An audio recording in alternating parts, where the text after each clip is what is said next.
현장 상황을 저희가 살펴보도록 하다면 공소 얘기부터 바로 시작을 해보도록 하겠습니다. 경호처가 물리력을 행사하게 될 경우에 공수처의 입장은 이렇습니다. 현행법 위반이다. 강력 경고하고 나섰고요. 경찰 관계자도 이렇게 얘기하고 있습니다. 경호처가 만약에 방해를 하게 된다면 체포도 가능한 상황이다.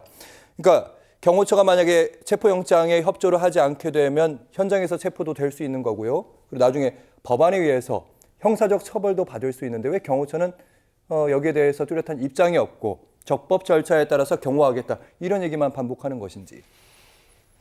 경호처도 고민은 있을 겁니다. 현직 대통령이라고 하는 신분은 있잖아요. 그리고 또 계속 경호를 해왔던 입장이기 때문에 앞장서서 나서서 우리가 문 열어드리겠습니다라고 말하기는 좀 어려울 거라는 생각하는데요.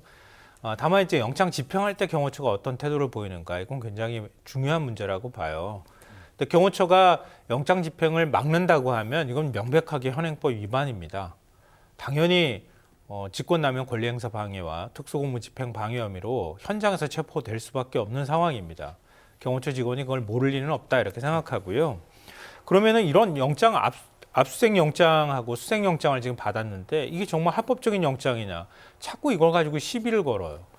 근데 제가 볼 때는 법을 좀 지키고 난 다음에 시비를 걸면 국민들이 이해를 하겠는데 자신들은 법 지키지도 않으면서 법 절차가 잘못됐다거나 이렇게 자꾸 시비 삼는 것 자체가 일단은 보기가 흉하고요. 둘째로는요. 지금 영장전담 판사가 형사소송법 110조하고 111조를 근거로 해서 대통령 관저를 수색도 하고 대통령을 체포할 수 있도록 했다. 그 예외를 뒀다고 하는 부분, 명시했다고 하는 부분 때문에 지금 논란이 있는 것 같은데요. 그게 왜 논란이 되는지 이해를 전 잘 못하겠어요.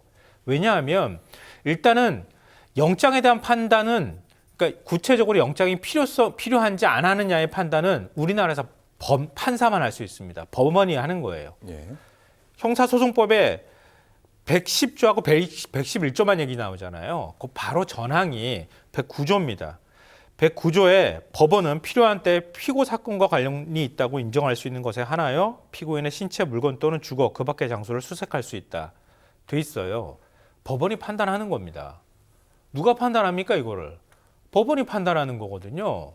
그럼 법원이 판단을 한 거, 그 영장을 집행하는 건데 이거에 대해서 누가 시비를 걸 수 있겠습니까? 이걸 기본적으로 말씀드리고요. 그리고 지금 뭐 경호법상 얘기를 하고 형사소송법을 얘기를 하는데요. 형사소송법은 압수수색과 관련되어 있는 부분이에요. 그러니까 국가기밀 또 공무상 비밀이 요하는 장소의 경우에는 그 해당 책임자나 기관장이 허락해야 압수수색을 할 수 있다. 이렇게 되어 있거든요. 근데 그 바로 밑에 2항 조항에 보면은요. 110조에도 있고 111조에도 있어요. 뭐냐면요. 국가의 중대한 이익을 해하는 경우를 제외하고는 승낙을 거부하지 못한다. 이게 두 가지 항이 똑같이 들어가 있어요. 지금 윤석열 대통령에 대한 체포영장 그리고 윤 대통령과 관련한 조사를 하려고 하는 수사기관의 조치가 이게 불법적인 행위입니까?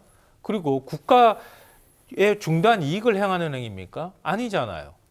그러면 이걸 막을 수 없다는 얘기가 되는 거거든요. 그럼 나머지 하나만 남아 있어요. 윤석열 대통령을 체포할 수 있나 없나? 그걸 가지고 지금 자꾸 경호법으로 얘기하는 것 같은데요. 경호법을 보면 경호법에는 경호라고 하는 정의가 나와요. 경호 대상자의 생명과 재산을 보호하기 위하여 신체에 가해지는 위해를 방지하거나 제거하고 이렇게 되어 있는데요. 합법적인 영장을 들고 와가지고 당신 체포하겠습니다. 이렇게 얘기하는 게 경호 대상자의 위해를 가하는 행위입니까? 법 절차를 지키는 거잖아요. 법 절차를 집행하는 거란 말이에요.